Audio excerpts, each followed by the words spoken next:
9 दिन गुजर गए। रमा रोज प्रातः दफ्तर जाता और चिराग जले लौटता। वह रोज यही आशा लेकर जाता कि आज कोई बड़ा शिकार फंस जाएगा, पर वह आशा पूरी न होती। इतना ही नहीं, पहले दिन की तरह फिर कभी भाग्य का सूर्य न चमका।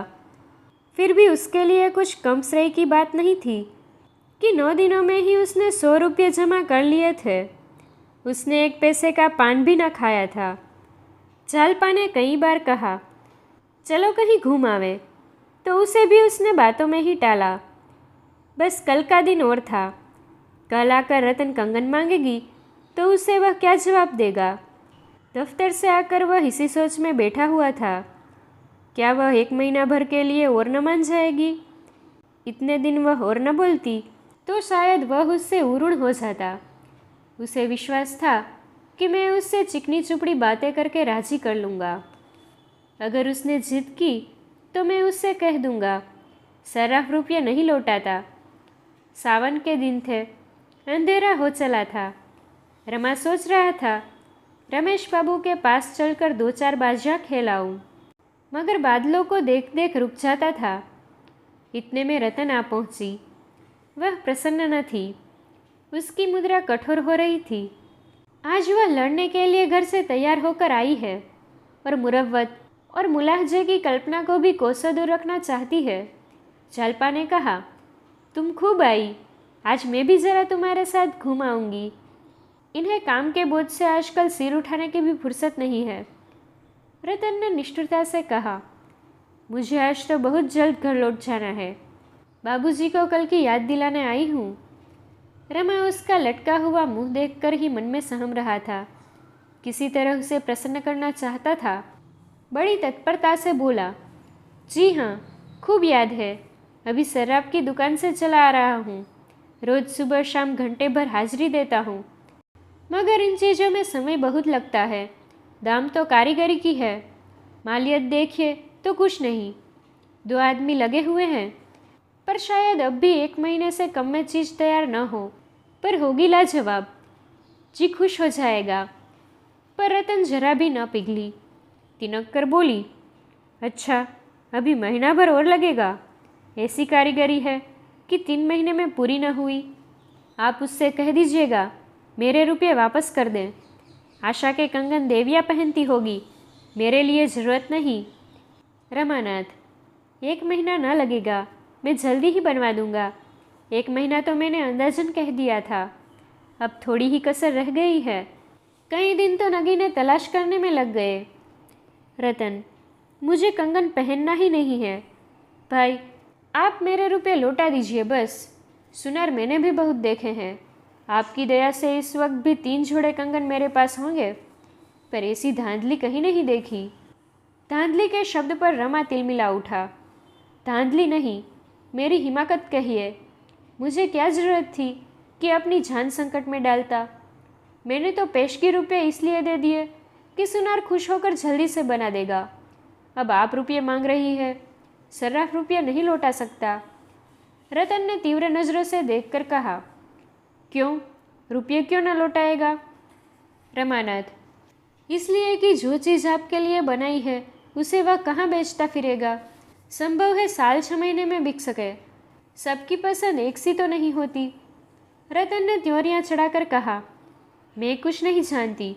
उसने देर की है, उसका दंड भोगे। मुझे कल या तो कंगन ला दीजिए या रुपये। आपकी यदि शराब से दोस्ती है, आप मुलाइजे और मुरव्वत के सबब से कुछ न कह सकते हो तो मुझे उसकी दुकान दिखा दीजिए। नहीं आपको शर्म आती हो तो उसका नाम बता दीजिए, मैं पता लगा लूँगी। वाह, अच्छी दिल लगी। दुकान नीलाम करा दूँगी, जेल भिजवा दूँगी। इन बदमाशों से लड़ाई के बगैर काम नहीं चलता। रमा अप्रतिभ होकर जमीन की ओर ताकने लगा। वह कितनी मनहूस घड़ी थी जब उसने रतन से रुपये लिए, बैठे बैठे विपत्ति मोल ली। जालपा ने कहा, सच तो है, इन्हें क्यों नहीं सराफ की दुकान पर ले जाते? चीज़ आँखों से देखकर इन्हें संतोष हो जाएगा। रतन, मैं अब चीज़ लेना ही नहीं चाहती। रमा ने कांपते हुए कहा, अच्छी बात है, आपको रुपये कल मिल जाएंगे। रतन, कल किस वक्त? रमानाथ, दफ्तर से लौटते वक्त लेता आऊँगा। रतन, पूरे रुपये लूँगी, ऐसा न हो कि 100-200 रुपये देकर टाल दे।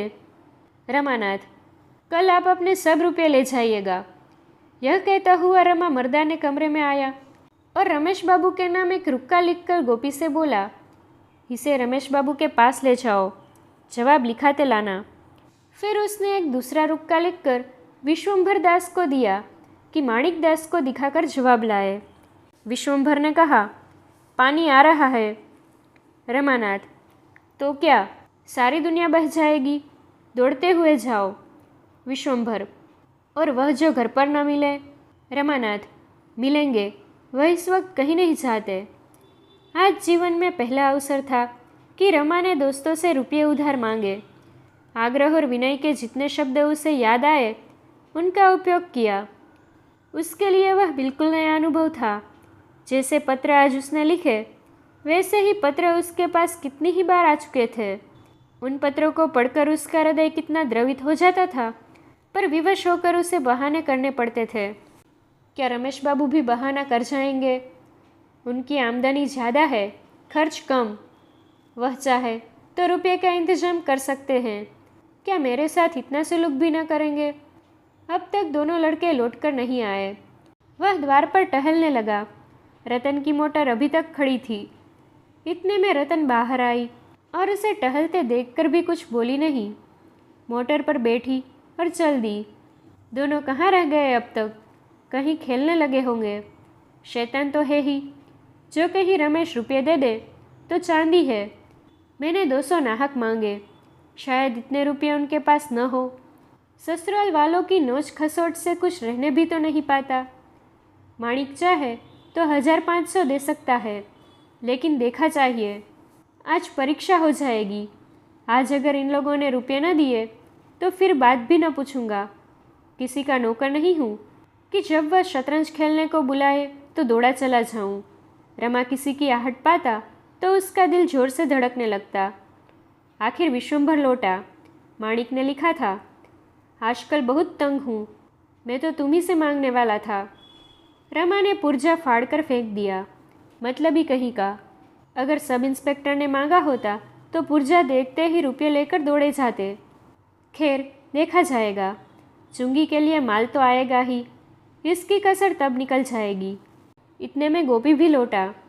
रमेश ने लिखा था, मैंने अपने जीवन में 2-4 नियम बना लिए हैं और बड़ी कठोरता से उनका पालन करता हूँ। उनमें से एक नियम यह भी है कि मित्रों से लेन देन का व्यवहार न करूँगा। अभी तुम्हें अनुभव नहीं हुआ है, लेकिन कुछ दिनों में हो जाएगा कि जहाँ मित्रों से लेन देन शुरू हुआ वहाँ मनमुटाव होते देर नहीं लगती। तुम मेरे प्यारे दोस्त हो, मैं तुमसे दुश्मनी नहीं करना चाहता, इसीलिए मुझे क्षमा करो। रमा ने इस पत्र को भी फाड़कर फेंक दिया और कुर्सी पर बैठकर दीपक की ओर टकटकी बांधकर देखने लगा। दीपक उसे दिखाई देता था, इसमें संदेह है। इतनी ही एकाग्रता से वह कदाचित आकाश की काली अभेद्य मेष राशि की ओर ताकता। मन की एक दशा वह भी होती है जब आंखें खुली होती है और कुछ नहीं सूझता, कान खुले रहते हैं और कुछ सुनाई नहीं देता।